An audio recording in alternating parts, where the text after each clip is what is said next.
I've been seeing a lot of videos about how no one prepares you for when your child XYZ, you know, when they no longer need you to go back with them when they're at the dentist, or you don't need to be with them to explain a haircut to the stylist, or they don't need you to walk them to the classroom, things like that, those milestones.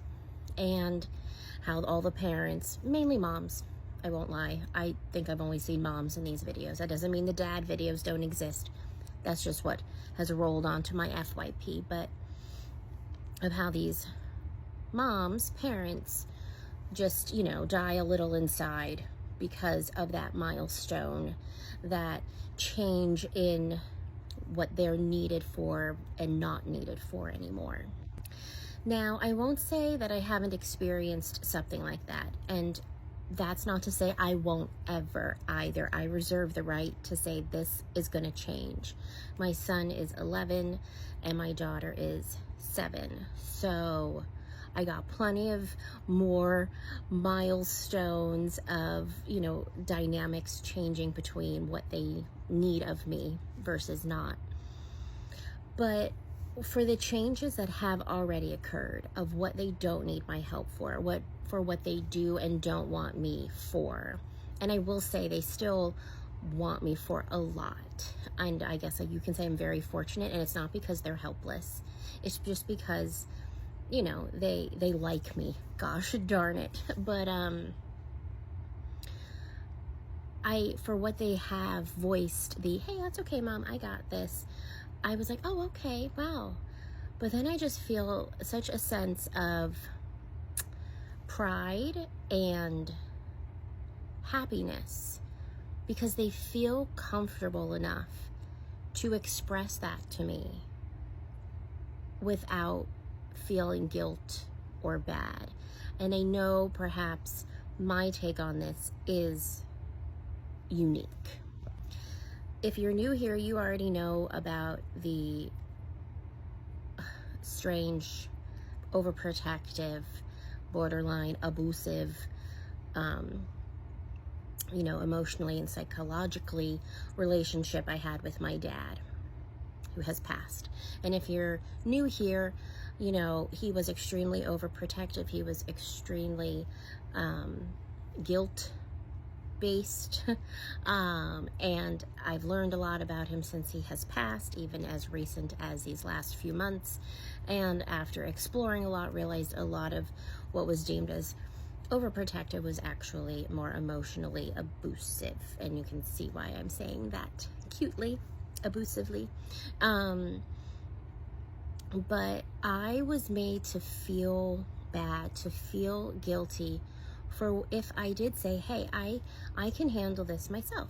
I can go do XYZ myself. I can go to the orthodontist myself and, well, not like drive myself, but like go to the chair myself without you right there.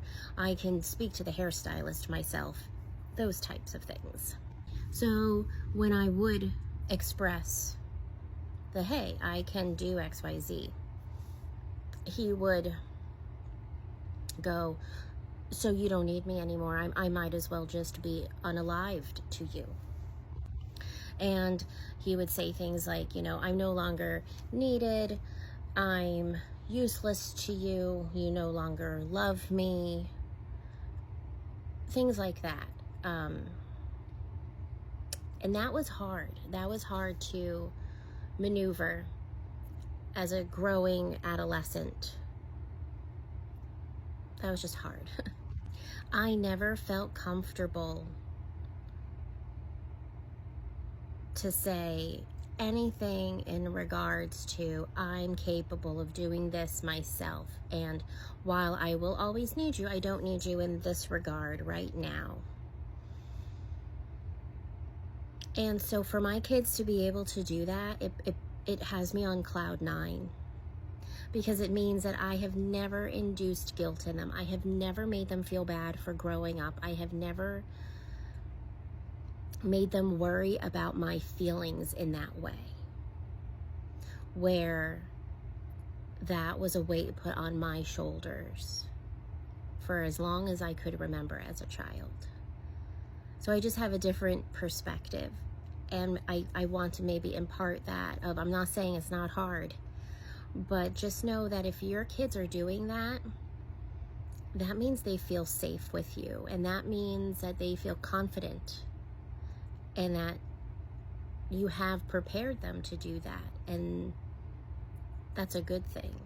It doesn't make the hurt any less, but just know you've created a safe environment for them that makes them feel that they can go, Mom, no, I got this. What, are you kidding me? It might not be the most pleasant interaction, but you've done something right. I'll talk to you later. Bye.